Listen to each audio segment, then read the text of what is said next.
All right, we are taking a look at page 285 in your English workbook. All right, notice at the top, once again, we have some reminders. What is an independent clause? It has a subject, a predicate, it expresses a complete thought and can stand alone. Basically, it's a fancy word for a sentence.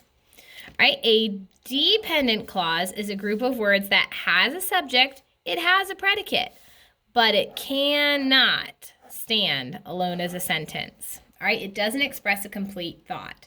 Right, a dependent clause begins with a joining word, and then they list some of those: although, because, since, until, when, and where. Okay, so it can be helpful for you to go through this information and underline kind of the key things. That will make it easier to find if you're down here on guided practice. All right, so let's look at our directions together. Write I C if the clause is an independent clause, and write D C if the clause is a dependent clause. Don't forget, though, there's a third set of instructions here. Circle the joining word in each dependent clause. So for these directions, we need to do possibly two things. If it's an independent clause, we only have one thing. But if it's a dependent clause, we've got to do the second direction and circle the joining word, okay? So I'm going to even do this in my directions to help me remember that. So let's look at number one. White cliffs are near Cape Blanco Lighthouse. Is that an independent clause or a sentence? Yes, it is, right? We've got a subject, I've got my verb, it gives me a complete thought, and I don't see one of those joining words at the beginning here. So remember, I write IC for independent clause. Number two, because the lighthouse is located in Oregon. Now I have a subject here, lighthouse. I've got my verb here, is, but notice something's missing, right? Because the lighthouse is located in Oregon. It's a little bit of a cliffhanger, right? I have a dependent clause. It doesn't give me a complete thought. Because the lighthouse is located in Oregon, what? So it is a dependent clause. And of course, when I have a dependent clause, remember, I have to circle the joining word. So what is the joining word that we see in the sentence? Because. So we're going to circle that. Number three, where the Oregon coastline is ragged.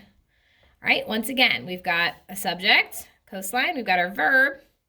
Okay, but it doesn't express a complete thought. Where the Oregon coastline is ragged, what? What happens? What is it? All right, this is another dependent clause. Okay, do you see one of the joining words there? Yes. Now, if you're struggling and you're saying, wait, how do you know if it's expressing a complete thought or not? Okay, a good clue for you might be to maybe start looking for your joining word first. Okay, so if you're like, wow, Ms. Cruz, I don't know how you figured out that those were not giving you complete thoughts. Okay, for you, I would suggest, if you're not sure, look and see if it begins with one of those joining words, and then you'll know it's a dependent clause. Okay, number four, it is the tallest lighthouse in Oregon.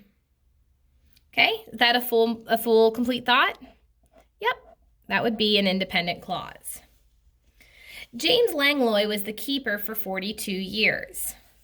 What do you think? That's another independent clause or sentence. We've got a subject, we've got our verb. We don't have any of those joining words. Number six, when the war started. That's a dependent clause. When the war started, what? It's a cliffhanger. We don't have a complete thought. And what joining word do you see? When. All right, number seven, the lighthouse is popular.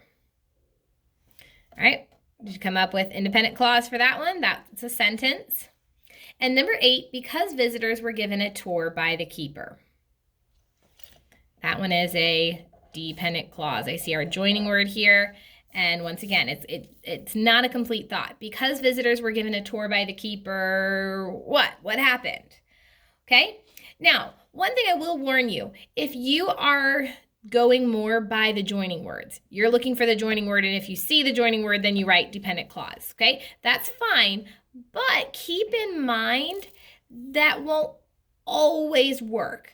Now, it will work for you most of the time, but if I have a sentence like this, where do you live? Okay, this would be an independent clause. And you say, but wait, there's a joining word. It's not acting as a joining word here. This is a complete message. Where do you live?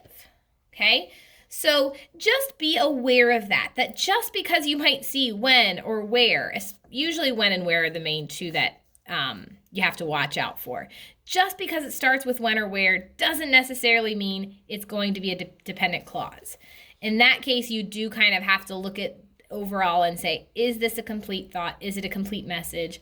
Or does it leave me on a cliffhanger, if you will? Okay? All right. So happy practicing with that. And I hope you guys have a great rest of your day.